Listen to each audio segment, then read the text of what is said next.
세계 정세의 판도를 바꿀 세계의談판이요. 조금 전에 끝났습니다. 그러니까 무려 6년 만에요. 트럼프 미국 대통령과 시진핑 중국 주석이 우리나라에서 만나게 된 겁니다. 워낙 이게 대형 이벤트다 보니까요. 오늘은 전문가 세 분 모시고 특별하게 몰랐던 이야기부터 한번 시작해 보겠습니다.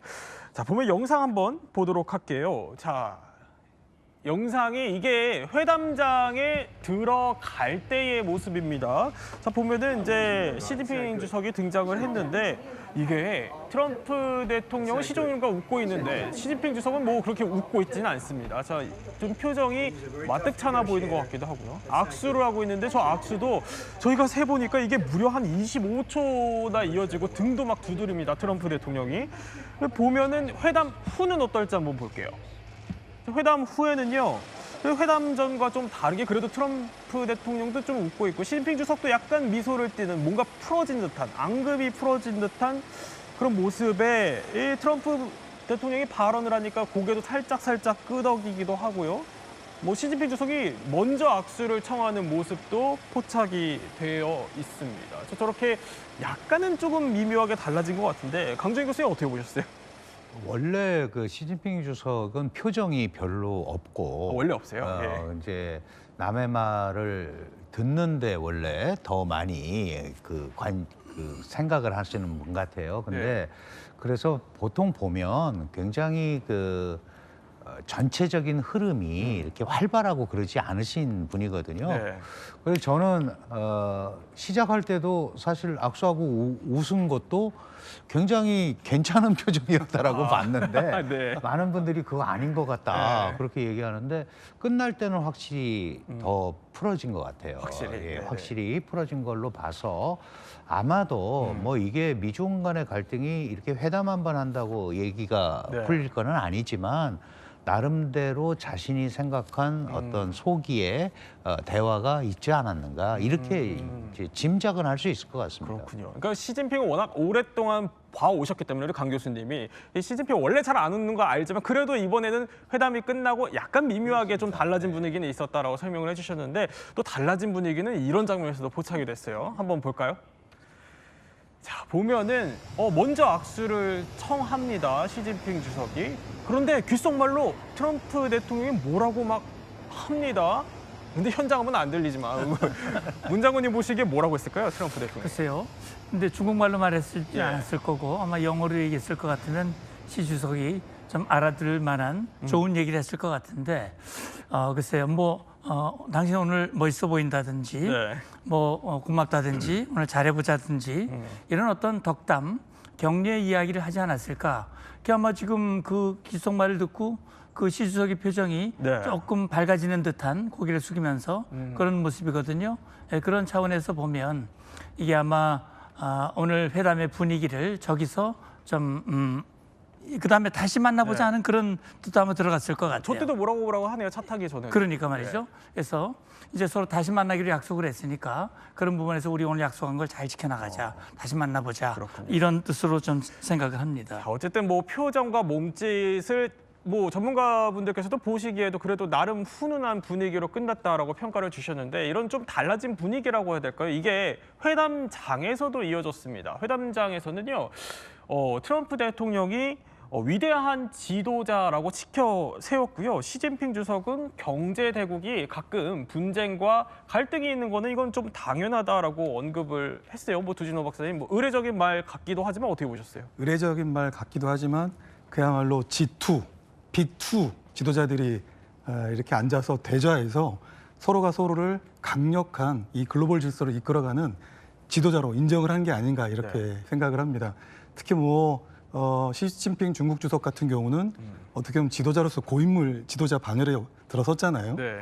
반면에 트럼프 대통령은 이제 집권 2기 시작하는 5년 차 대통령인데 확실히 6년 4개월 전에 시진핑 주석과 그리고 지금의 트럼프 대통령, 오늘의 시진핑 주석의 어떤 정치적인 입지들이 확연하게 달라졌기 때문에 확실히 지난 과거에 비해서 시진핑 주석의 어떤 권력이라든지 그리고 지금 미국 GDP의 70% 가까이까지 따라잡고 있는 여러 가지 중국 경제의 부상 등을 고려했을 때는 달라진 위상을 확인할 수 있는 그런 계기가 아니었나 이렇게 생각합니다. 자, 물론 뭐 미중 정상들이 뭐 세계가 다 지켜보니까 뭐 거기서 이렇게 화를 낼 수는 없잖아요. 겉으로 보기에. 그러니까 진짜 속내는 따로 있다 이런 분석들도 나오기는 나옵니다. 그래서 이번 협상이 그래도 순탄치 않았다라는 평가가 나오는 이유는요. 이런 장면이 포착됐기도 했습니다. 한번 영상으로 볼까요? 자, 이때인데 트럼프 대통령이 뭐 당신은 강한 협상가지만 오늘은 다를 것이다 이렇게 말을 꺼냈는데 시진핑 주석 보면 표정이 좀 미묘하게 굳은 표정이 나타났었다고 하네요. 자, 보면은 저때 스탑 지금 들리죠? 네, 이 현장음이 왜 나왔냐라는 게 이게 주변에서 이게 대만이라는 단어가 현장음으로 이제 들리기 시작하니까 양측 수행원들이 이런 말 꺼내지 말라, 뭐 스탑 멈춰라 이런 분위기가 형성이 됐다는 겁니다. 그러니까 강 교수님, 그러니까 양측이 제일 예민해하는 게 대만 문제니까 이 문제 혹시 나올까봐 수행원들이 노심초사했던 거예요. 저는 제가 볼 때는 이제 내부 회담에서는 얘기를 했을 거라고 생각을 해요. 그러나 이제 저는 공개적인 데서 하는 거에 대해서는 이제 부담이 있었겠죠. 왜냐하면 지금 이 무역 협상 같은 경우는 벌써 지난 말레이시아 쿠알라룸푸르까지 5번에 걸친 협상 과정을 통해서 뭔가를 만들어냈기 때문에 그 부분은 그냥 지나갈 수 있다라고 생각을 할 수 있죠. 그런데 지금 미국이 가장 크게 신경을 쓰는 거는 이제 대만 해협의 안정, 그다음에 동중국해, 남중국해로 이어지는 데 있어서의 중국의 확장, 세력 확장에 대한 견제 이런 거거든요. 그런데 우리하고도 관계가 있습니다만은 이 대만 해협에 문제가 생겼을 때 과연 미국이 어떻게 나올까? 여기에 대해서 중국이 엄청난 관심을 갖고 있거든요. 그러니까 타이완이라는 말 나오는 순간 이거는 여기서부터 이러면 안 된다라는 생각을 했던 것 같고 중국 신문을 이렇게 보면은요 이런 표현이 나와요. 이번에 트럼프 대통령을 만나서 대만 독립을 지지하지 않겠다는 말을 트럼프 육성으로 좀 듣고 와야 된다. 예를 들어서 이런 얘기까지 나옵니다. 근데 트럼프 대통령 내가 언제 대만 독립을 지지한 적이 있냐. 현상 유지를 얘기했지. 이제 그러고 있는 거거든요. 우리한테도 그런 비슷한 그 뉘앙스의 요구를 하고 있어서 아마 그 공개적으로 바깥에 그런 타이완이라는 말이 나오는 거에 대한 그런 거에 대한 일종의 뭐라 그럴까요? 추스리기 뭐 이런 정도가 아닌가 싶습니다. 게다가 자 현장에서 저렇게 이제 대만 발언을 두고 시끌시끌하기도 했지만 그런데 이 정상회담을 하기 전으로 한번 시간을 돌려보면은 1시간 딱 전에 트럼프 대통령이 이런 얘기를 했어요. 33년 만에 우리 핵무기 실험 이거 재개하겠다 선언을 해버린 겁니다. 이거를 사실상 러시아뿐만이 아니라 중국한테 들으라는 듯이 했다는 평가가 나와요. 두 박사님. 네, 그렇습니다. 아마도 미중 정상회담 앞두고 뭐 트럼프 대통령이 치즈버거 이렇게 드시고 나서 폭풍 SNS를 한 것 같아요. 그래서 마치 다른 나라들이 공정하게 미국도 그러니까 중국이나 러시아가 이렇게 핵 무기를 늘려가고 있고 특히 러시아는 최근에 또 순항 미사일이라든지 해상에서 발사할 수 있는 포세이돈을 쓰고 있기 때문에 미국이 가만히 있을 수 없다 해서 또 더군다나 이제 중국 같은 경우에는 뭐 글로벌 컨센서스 싱크탱크가 볼 때 현재만 600기 정도의 핵탄두를 보유하고 있죠. 그런데 중국의 기하급수적인 핵물질 발전, 이 핵무기 발전 속도가 앞으로 미국을 조만간에 따라 붙을 수 있다라고 하는 이런 위기의식들이 있기 때문에 트럼프 대통령이 그런 차원에서 미국의 핵무기 실험을 시행해라 이렇게 주장을 한 것 같습니다. 그런데 이것이 뭐 미중 정상회담에서의 협상력을 제고하기 위한 그런 목적도 있겠지만 여러 선생님들께서 말씀하신 대로 사실은 지난주에 아세안 정상회의를 통해서 미중 간의 어떤 이번 정상회담에서 나올 여러 가지 것들은 대부분 정리가 됐기 때문에 압박용으로 하기에는 조금 설명력이 떨어질 것 같고요. 오히려 러시아가 이 포세이돈과 그리고 브레베스트니크라고 하는 이런 아음속, 극초음속 미사일, 순항 미사일을 발사한 것에 대한 그리고 최근에 우크라이나 전쟁을 끝내려고 하는 러시아의 이런 소극적인 태도에 대한 공격이 아니었나, 좀 압박이 아니었나 평가합니다. 그렇군요. 그러니까 러시아의 그 수중 드론이라는 게 거기는 이제 핵 동력을 이용해서 핵무기를 장착할 수 있는 거기 때문에 이것도 상당한 위협이 되니까 이걸 막고자 이제 재개를 했다라는 건데 문성호 장관님. 그런데 뭐 이것보다 더 어떻게 보면 중국이 발끈할 수 있는 게 우리나라한테 핵 추진 잠수함 이거 동력으로 쓸 수 있는 연료를 주겠다고 승인을 해버렸잖아요. 그렇죠. 이것도 중국을 자극할 수밖에 없을 것 같아요. 저도 그런 생각이 드는데 아직은 거기에 대해서 중국의 어떤 반발이라든지 그런 걸 제가 확인하지는 못했습니다.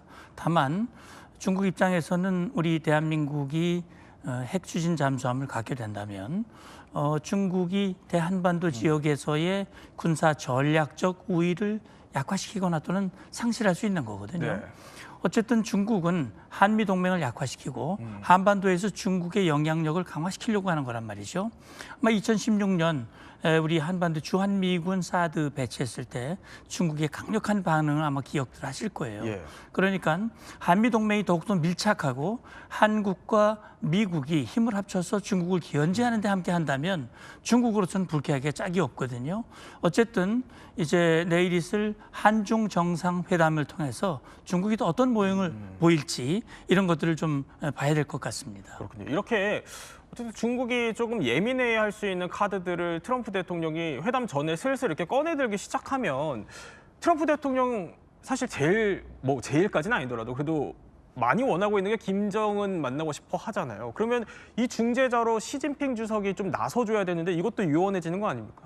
이미 뭐 그렇게 세계 질서가 진영화되고 있는 상황이고 예. 더군다나 이제 어제 한미 정상회담에서 이 핵 추진 잠수함에 대한 연료 공급의 필요성을 이재명 대통령이 얘기하는 과정에서 뭐 북한이라든지 중국의 잠수함 이런 예. 활동들에 대응하기 위한 우리의 자막 능력을 획기적으로 개선하기 위한 차원에서 이제 뭐 전홍축 우라늄 20% 정도 수준 미만의 예. 우라늄 핵 연료 공급이 필요하다라고 얘기를 했는데 거기서 어떻게 보면 북한과 중국을 꼭 집어서 한국의 위협으로 명시를 했기 때문에 뭐 중국 입장에선 당연히 좀 불편한 측면이 있을 것이고요. 그런 측면에서 뭐 그간이라 한다면 뭐 최소한 러시아가 우크라이나를 침공하기 전까지 그리고 이런 구조가 만들어지기 전까지 중국은 어떤 북한의 핵 보유 지위를 인정을 하지 않았고 네. 그리고 북미 정상회담에서 나름대로 이 회담이 좀 잘 될 수 있도록 건설적인 역할을 해왔는데 지금의 구조 그리고 최근에 벌어지고 있는 이런 강대국들 간의 경쟁과 패권 경쟁들이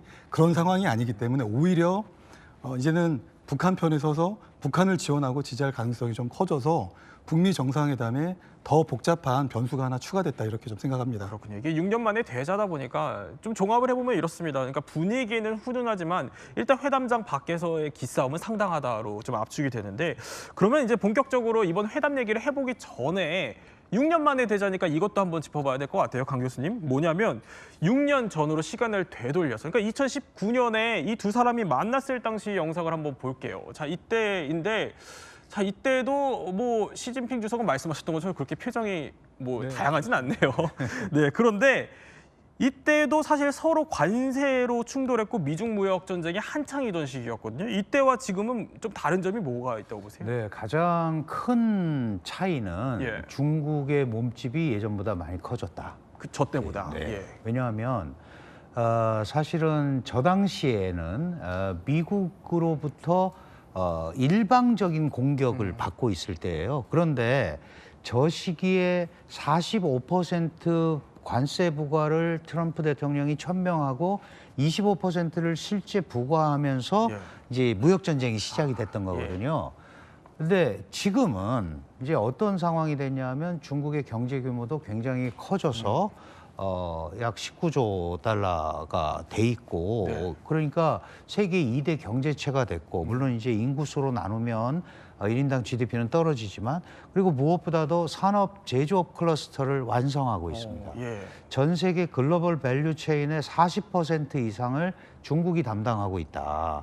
이거는 이제 그런 데 대한 자신감도 있는 거죠. 네. 게다가 이제 트럼프 2기 행정부 들어서서 우리가 알고 있는 미국과는 전혀 다른 미국을 경험하고 있잖아요.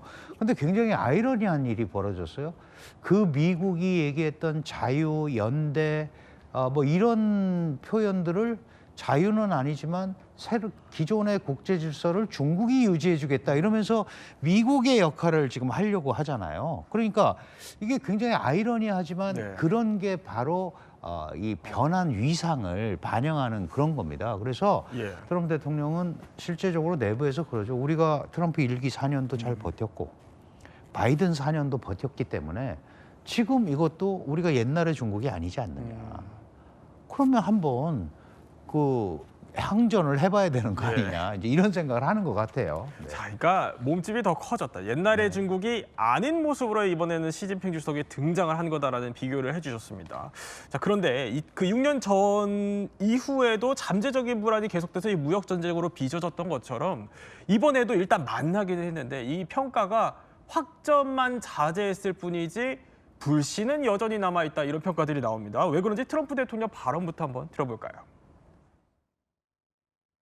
I put a 20% tariff on China because of the fentanyl coming in. Based on his statements today, I reduced it by 10%. So all of the rare earth has been settled. It's a one-year agreement, and we'll extend it after a year.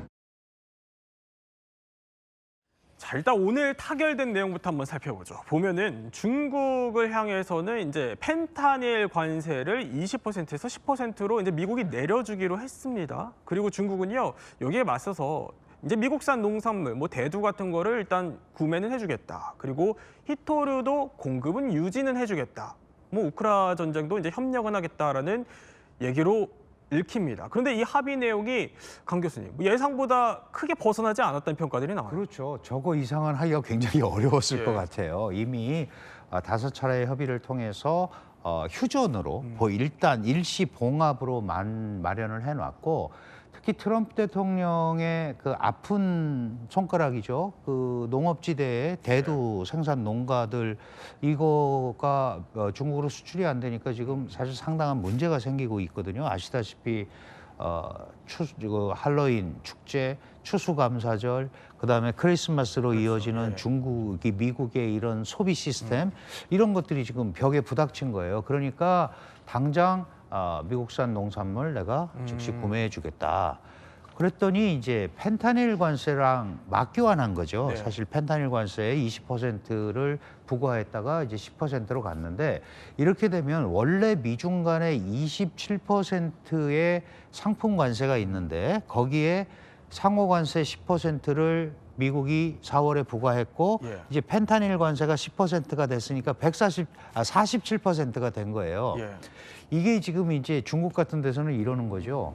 이거는 뭐 엄청 깎은 것 같은데 아직도 47%니까 옛날 생각하면 이건 트럼프의 계산에 전략에 말려든 거다. 근데 중국만 그러는 게 아니고 전 세계가 그렇잖아요. 지금. 그렇죠. 예. 그런 면에서 트럼프 대통령은 정말 뭐 자기가 마가라는 미국을 위대하게 하는데 방법이 맞는지 틀리는지는 모르지만 기준점을 다 올려놔 버린 거예요. 네. 그래서 앞으로 지금 이제 이게 어떻게 갈지는 알 수가 없지만 중간중간에 디테일에 다 악마들이 숨어 있습니다. 그렇군요. 지금 히토류 1년 그 통제한 거 1년 유예한다 그랬잖아요. 이거를 정기적으로 갱신하기로 했다 그랬지 않습니까? 그러면 언제든지 문제가 생기면 안 할 수 있는 거죠. 넣다 뺐다 할 수 있다. 예. 그런데다가 대두 같은 경우는 브라질에서 사도 되고요. 아르헨티나에서 사도 돼요. 근데 히토류는 지금 현재 상황은 중국에서 사야 되는 거죠. 네. 앞으로 몇 년간은. 이 시스템이 완전히 새로운 공급망 질서로 재편되기 전까지는 미중 간의 이런 흐름은 계속 갈 그렇군요. 수밖에 없다. 이렇게 보는 거죠. 자, 그러니까 이렇게 계속 갈 수밖에 없다. 그러니까 디테일이 숨어 있다는 얘기는 그 디테일을 불씨라는 말씀이신 거예요. 그렇죠. 불씨들이 다 숨어 있다는 건데, 자, 그러면은 언제 터질지 모르는 미중 관계 시한폭탄으로 저희가 한번 정리를 해봤습니다. 자, 첫 번째. 잠깐 짚어주셨지만 중국의 히토류가 이제 무기화될 수 있다는 겁니다. 강 교수님께 추가적으로 여쭤보면은, 그러니까 히토류 이번에 한다는 게 일시적인 완화 조치라는 거잖아요. 사실은 이제 5월에 한번 했죠. 7종 히토류에 대한 수출 통제를 했습니다. 그러다가 이제 그거가 미국에 약간 먹힌다라는 생각을 이제 하게 된 거죠. 그러다가 8월에 한번 회담을 더 했고 8월에 회담한 결과가 3개월 유예를 했으니까 11월 11일 정도에 이제 결과가 나와야 되는데 마침 여기서 한국에서 에이펙이 있었고 그런데 10월 9일 날 느닷없이 중국이 기존의 히토류 통제의 7가지 통제에다가 히토류도 두 종류가 있어요. 네. 하나가 경히토류가 있고 중히토류가 있는데 무거운 히토류입니다. 이 무거운 히토류가 미국에 더 많이 필요한 거예요. 그렇군요. 그 5가지를 더해서 그 기존의 7가지에다 12가지를 통제를 한 겁니다. 그런데 미국이 하는 패턴을 그대로 따랐었죠. 예를 들어서 중국산 히토류가 0.1%가 들어가고 중국산 히토류 정제 기술이 들어간 거는 어디 다른 데라 수출할 때 또는 공급할 때 중국 상무부 허가를 받아라 이렇게 된 거예요. 그러니까 저건 미국만을 대상으로 한 게 아니고 전 세계를 대상으로 한 거거든요. 그러니까 저 카드를 진짜 쓰려고 한 것 같지는 않아요. 그래서 이제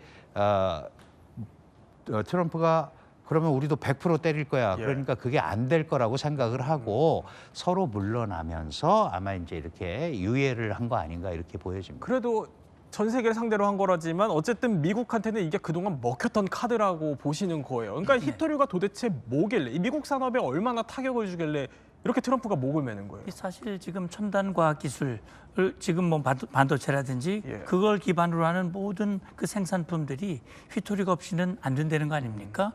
제가 알고 있기로는 히토류는요 118개 원소를 정리한 주기율표가 있다고 그래요. 거기에서 이제 금속 원소 15종, 스칸듐, 이트륨을 합친 17개 원소라고 얘기하는데 네. 이 영어로는 rare earth고 한자로 히토류인데 이걸 이제 풀어 쓰면 흔치 않은 흙에 들어있는 원소다. 네. 근데 실제 흔치 않아야 되는데 흔치 않은 게 아니라 흔하답니다. 그래요? 예. 근데 이제 이 원소를 추출하는 과정이 굉장히 복잡하고 많은 그 노력이 들어가고 예. 환경 오염이 이러기 때문에 사실은 많은 나라들이 여기에 올인하지 않았고 중국이 올인하면서 전 세계 히토류의 90% 이상을 중국이 권한을 가지고 있고 따라서 중국이 이 카드를 지금 미국의 관세 대응 카드로 지금 활용을 하고 있는 겁니다. 그렇군요. 그러면 언제 터질지 모르는 시한폭탄 한번 두 번째 살펴보도록 하겠습니다. 자, 두 번째는 이겁니다. 살인적인 100% 관세라는 건데, 그러니까 이 관세라는 카드도 트럼프가 언제든지 넣었다 뺐다 할 수 있는 트럼프만의 무기라는 거거든요. 강 교수님, 그러면 일단 이번에 이 100% 관세는 유예는 됐지만 이 대중 관세 이번에 부과했던 게 어떤 목적이었고 시진핑에게는 얼마나 압박이었던 거예요? 기본적으로 관세가 100%가 되면 무역이 성립이 안 되죠. 실제로. 그래서 지난번 그 1차 합의 때도 예. 125대 145에서 100 이런 걸 다 덜어냈잖아요. 그럼 얘기는 무슨 얘기냐 하면 기본적으로 100%가 넘으면 국제무역 질서의 비교 우위 원칙이라든가 이런 게 다 없어지는 겁니다. 근데 그거를 쓴다는 것 자체가 결국은 이게 진짜로 하는 게 아니고 압박용이고 협상용이다라는 걸 알고 있는 거죠. 그럼에도 불구하고 기본적으로 저거를 해놓고 금방 말씀드렸다시피 지금 현재 중국의 대미 네. 그 관세가 47%예요. 엄청난 거죠, 예전에 비하면. 거기다가 수출하려면 선박세 내야죠. 그렇죠. 결국은 중국을 옥죄는 겁니다. 옥죄는 이유는 거기서 번 돈으로 국제 질서를 이끄는 미국에 도전하기 때문에 그래요. 달러 패권에 도전하죠. 해상 군사력에 도전하죠. 과학기술 가지고 사이버 안보에 도전하죠. 그러니까 이거를 못하게 하려면 역산을 해보니까 네. 무역에서부터 타격을 입혀야 되는 거예요. 그것의 핵심이 바로 관세입니다. 근데 문제는 1차 트럼프 1기 때는 중국만을 대상으로 해서 다른 나라들이 영향을 덜 받았는데 아니 이 2기가 들어오면서 전 세계를 대상으로 한단 말이에요. 그러니까 오히려 그거는 어떨지는 모르겠습니다만 네. 중국에게는 약간의 오히려 다 대상으로 하니까 숨통이 트여진 면도 오히려 있을 것 같아요. 그래요? 네. 그러면 우리가 이거를 불씨로 보는 이유는 뭐 중국의 일부 숨통을 틔웠다는 평가를 주셨지만 다시 중국의 숨통을 조이기 위해서 다시 꺼내줄 수 있을 가능성이거든요. 어떻게 보세요? 서로가 서로에게 확실히 이런 불씨들을 강력한 불씨들을 저는 가지고 있다라고 생각을 합니다. 언제든 정치적 목적에 의해서 미국은 미국대로 대중국 관세를 또 부과할 수 있을 것이고요. 중국의 가장 강력한 비교의 우위는 역시 덩사오핑 시대부터 전략 자원으로 개발해온 히토류는 대체 불가합니다. 비록 미국이 여탐, 호주나 이런 유사 입장국들과의 협력을 통해서 이 히토류에 대한 어떤 다변화를 시도하고는 있지만 역시 단기간에 극복이 되지 않기 때문에 예. 서로가 서로에게 영린을 건드릴 수 있는 강력한 어떤 카드들은 가지고 있는 상황인 것이고요.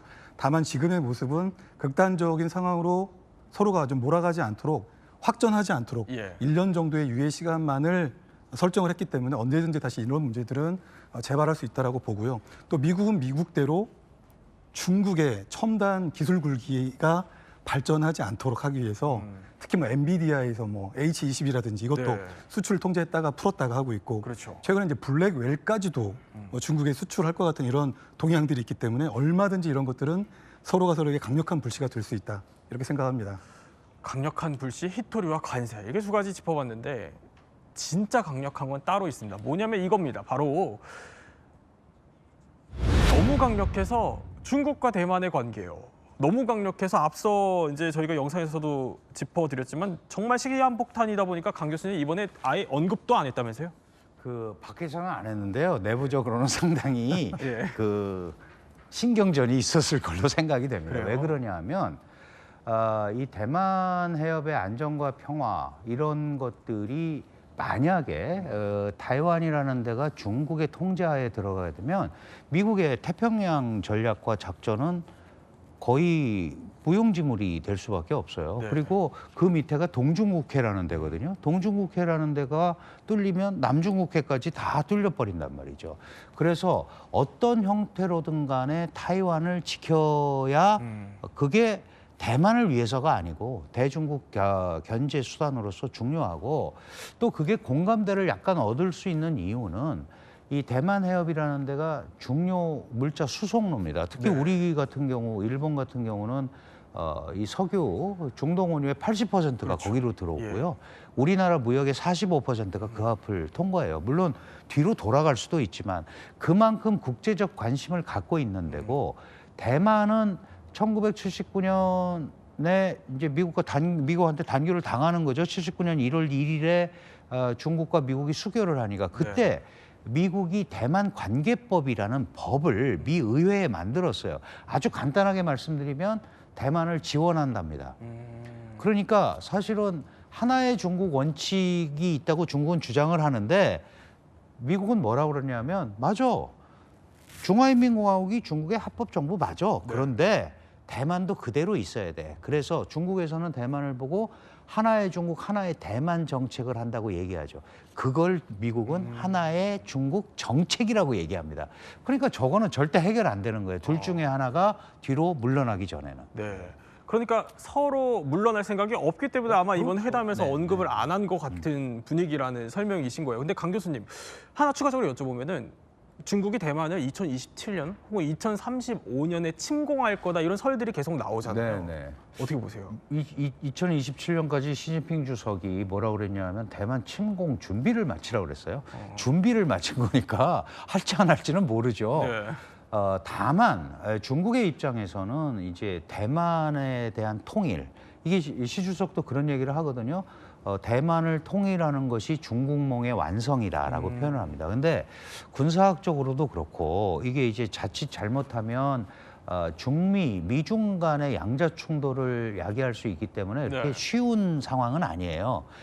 많은 분들이 야 이거 시진핑 사연임의 전리품으로서 대만 침공할 거다 그러는데 거꾸로도 생각을 해봐야죠. 잘 안 되면 그게 오히려 마이너스 효과가 있잖아요. 오히려, 예. 네, 그래서 그리고 대만이 그렇게 만만치 않습니다. 미국의 지원도 계속 있고 물론 이길 수는 없어요. 그러나 비기거나 또는 시간 끌고 결정적인 타격을 가할 수는 충분히 있거든요. 네. 그러니까 제 생각으로는 그런 무리한 그 행동을 통해서 대만을 침공하거나 하지는 않을 거다. 네. 다만 압박을 통한 뭐 해상 봉쇄라든가 훈련을 통한 소위 우리가 요즘은 이제 하이브리드 전이라고 그러잖아요. 예. 다양한 형태를 통해서 대만의 불안을 좀 조성하는 이런 것들은 계속될 수밖에 없습니다. 그렇군요. 자, 어쨌든 트럼프가 또 밝힌 게 내년 4월에 중국을 찾겠다라는 입장까지도 밝혔어요. 그렇기 때문에 이런 뭐 불씨들이 여전히 남아 있는데 그때 다시 한번 폭발을 할지 뭐 그 전에 수습이 될지는